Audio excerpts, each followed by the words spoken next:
Now I want you to watch this short video clip and observe it very carefully of how Raila Odinga arrived at the KICC to attend the African Climate Summit 2023.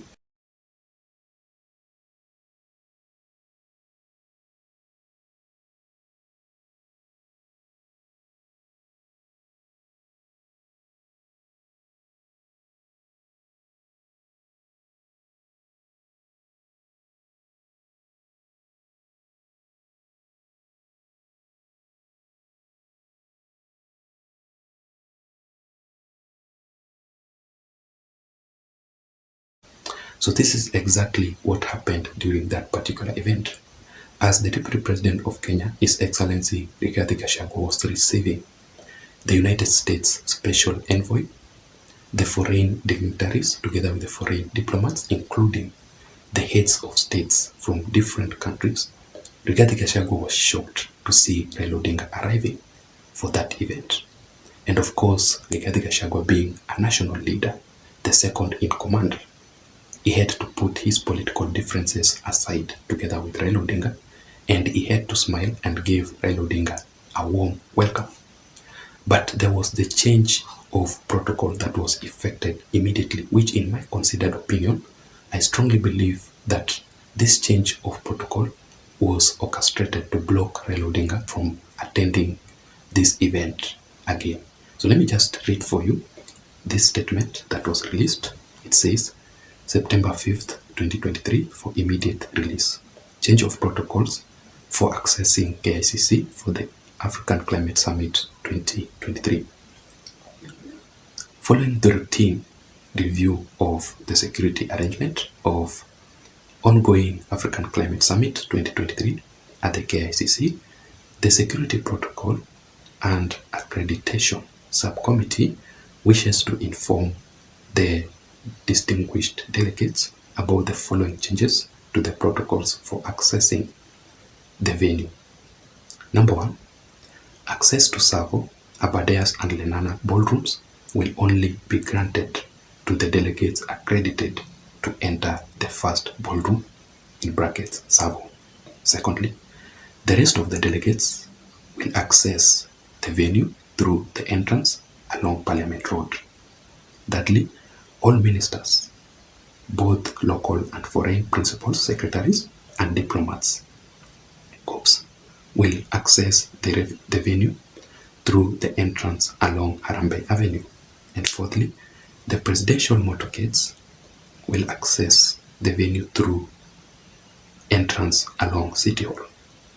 The changes take effect immediately, and the delegates and their entourage are advised to take note and faithfully adhere to the new protocols to avoid unnecessary delays, inconveniences, and jams-ups at the entrances. Our security officers and traffic marshals will be available along the access roads to provide the necessary support and direction. Dr. Raymond Omolo, PhD, PS, Internal Security. So you can clearly tell that the protocols that have been talked about, that have been described here, are the only ones that have been invited. Let's say, for example, Raila Odinga will decide to attend this particular event. He will fall under which category on the protocols that have been described here as the former Prime Minister?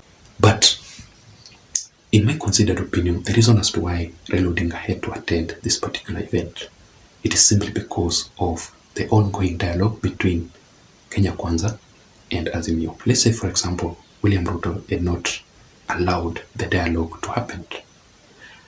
Do you think Raila Odinga would have attended this event? Of course not. And secondly, Raila Odinga being a politician and also a leader, he wanted to meet several leaders that he had worked with before. Like, for example, the African Union chairman, Musa Faki, who worked with Raila Odinga for quite a very long period of time under the African Union. You will see Raila Odinga meeting with Special Envoy. And also, I want you to remember that Raila Odinga used to be invited on the same event as this one previously. I remember very well last year, November, Raila Odinga jetted out of the country to Egypt, where the African Climate Summit, well known as COP27, was taking place in Egypt. So he had to attend because he was invited. So also, this event was so much important to him. But the question here still remains.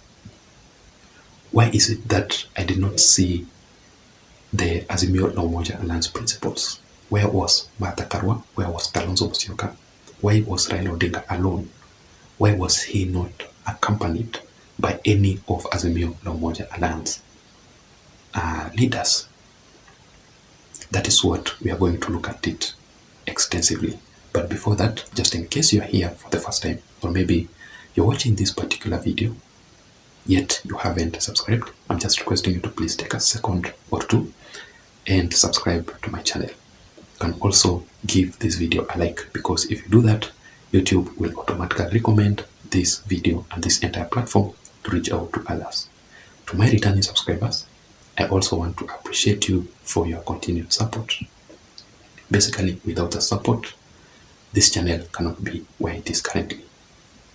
And also, to those who want to be automatically receiving the notifications updates from this channel immediately I post a video, just press the notification bell. Having said that, I want to be very much brief in this video, so let us go straight into the deeper details of this analysis.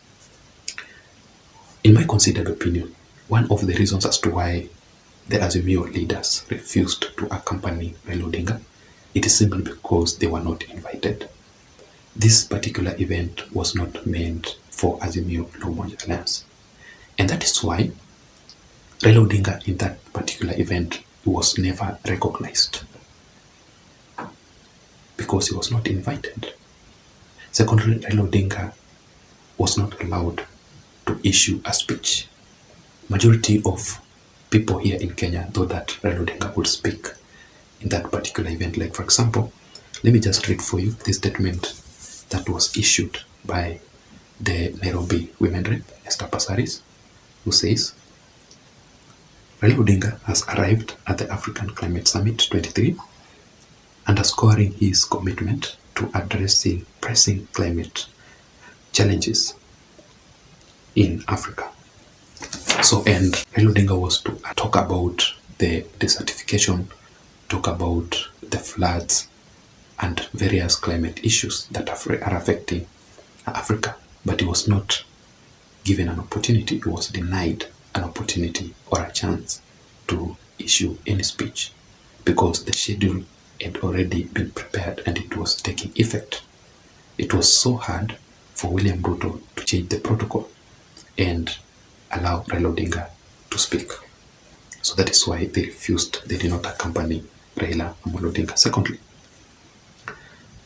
Azimio La Umoja Alliance will not have attended this particular event simply because they are not recognized. Just like I had said it earlier on, that Raila Odinga used to attend similar event as this one in his own capacity as the African Union High Representative of Infrastructure and Development in the entire Horn of Africa. But immediately he was fired from the African Union. Raila Odinga or any Azimio La Umoja Alliance will not attend such a particular event. And finally,